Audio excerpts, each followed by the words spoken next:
Wow, I just caught that last video at 14 minutes and something, so phew, you might be able to see these videos because I really doubt I'll get around to video editing.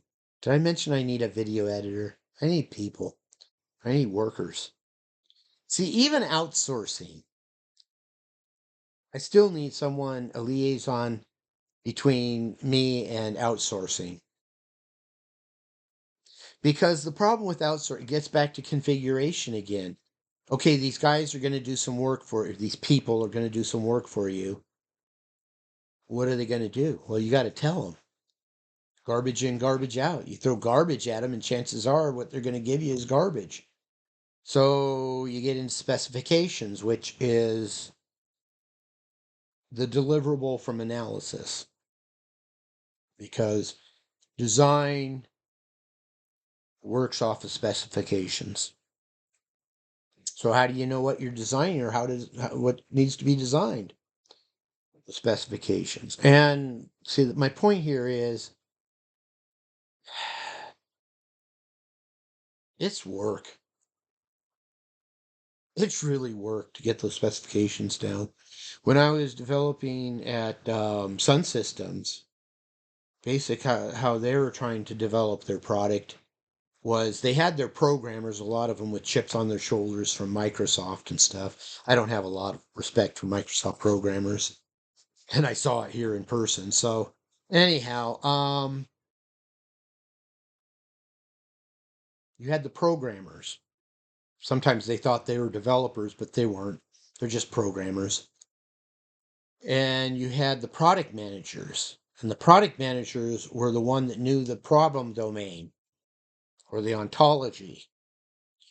In this case, long-term care facilities or whatever.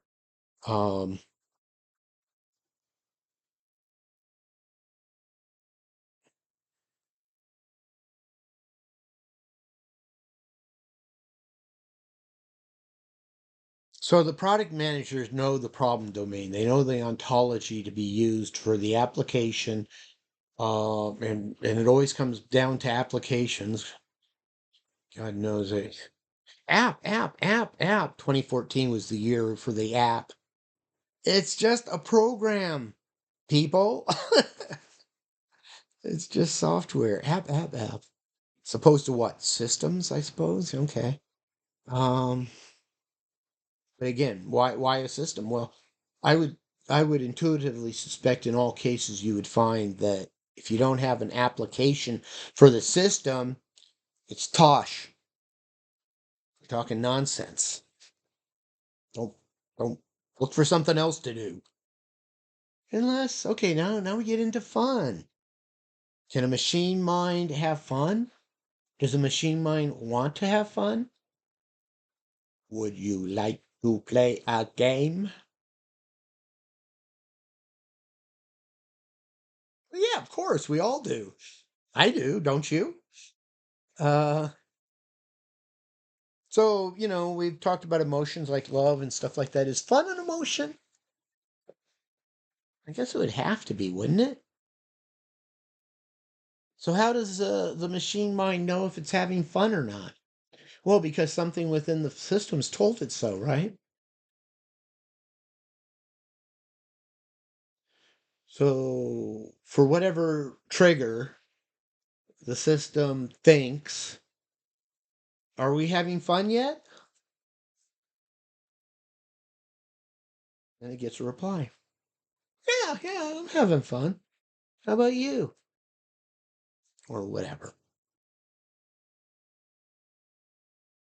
Again, FSMs. Lots of finite state machines. I mean, what makes computing work, never mind the implementation details of like silicon and that sort of stuff. So many ways to implement computing. But axiomatic to it all is the transistor, or the flip flop, or the um, That is to say that it can hold a state, 0 or 1, 0 or 1, 0 or 1. That's where the Dilbert joke of, when I started out, we could only program in zeros.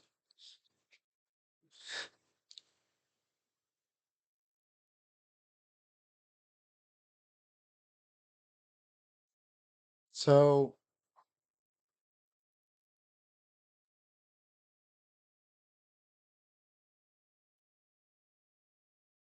so ultimately, are we having fun as a flag?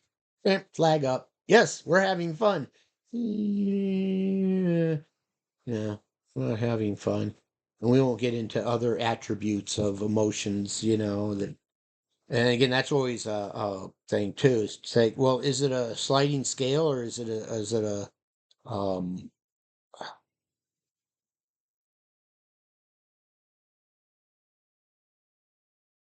spectrum? Is it a spectrum? That is to say, is love and hate really at each end of a spectrum?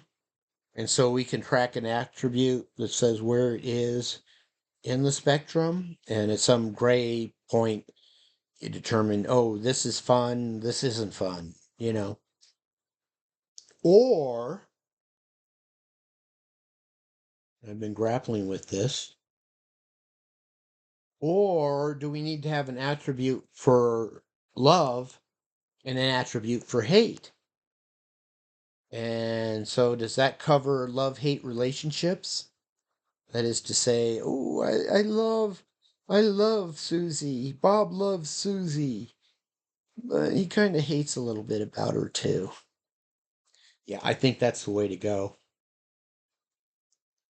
Um, so does it become a battle of attribute settings? Which one wins out? Well, yes. But again, taken as a list with RNG to not get stuck on what we think is an optimal outcome. See, that's a huge problem with AI from back in the 90s and stuff like that. If you make a system that just looks for the optimal point, in this case it's graph with a peak, represents the optimal point. Well, in theory, you say, first pass theory on AI or knowledge engineering is that this is the answer we want. This is the optimal outcome. Well, it's saying that this is the optimal outcome for this set. Hell, right. That's true. Okay, that's fine. But here comes the fluff. Does that make a good system? Does that make a viable system? No, it doesn't. I'll tell you right now. I'll just stop the story there. Um,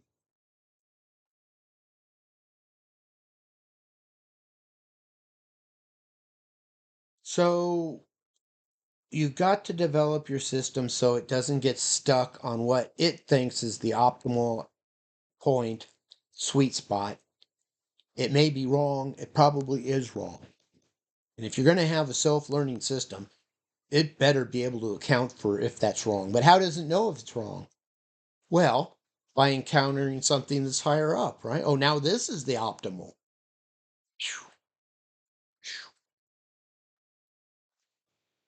You got to have that in a machine mind, or it can't learn. You'll never achieve self-learning. I mean, okay, let's hypothetically imagine such a system. We'll call it Goddess. Theoretically, if you could make the data set so huge that it encompasses, that it includes every little, no fluff, every little bit that you need to look at to find the optimal outcome, then yeah, okay. So I mean that's what I'm basically saying, right? For the given set, and I need a mathematician that can. It's too bad my brother Mark wouldn't want to work for me, but anyhow, um, yeah, he got his first degree in mathematics at UW, which, if you know UW, it's highly competitive. It's got like medical doctor type students. And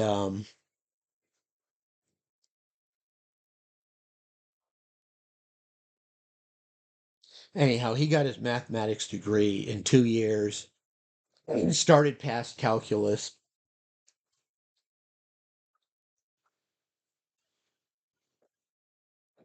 took maximum classes, took maximum correspondence courses. And what I've heard is he rarely showed up for class except to take tests. And we're talking about like a straight A student here. Yeah, he's a savant. If there's a savant in the world, he's one of them. So anyhow, enough about that. The point is again, mind machine, the optimal, achieving the optimal sweet spot in a data set.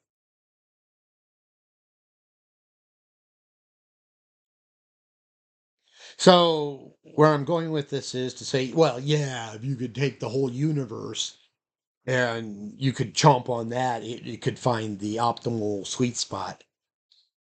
But who can use the whole universe for a data set, huh? So I won't even get into fractals. Um, I think 11 minutes. Got to do another video.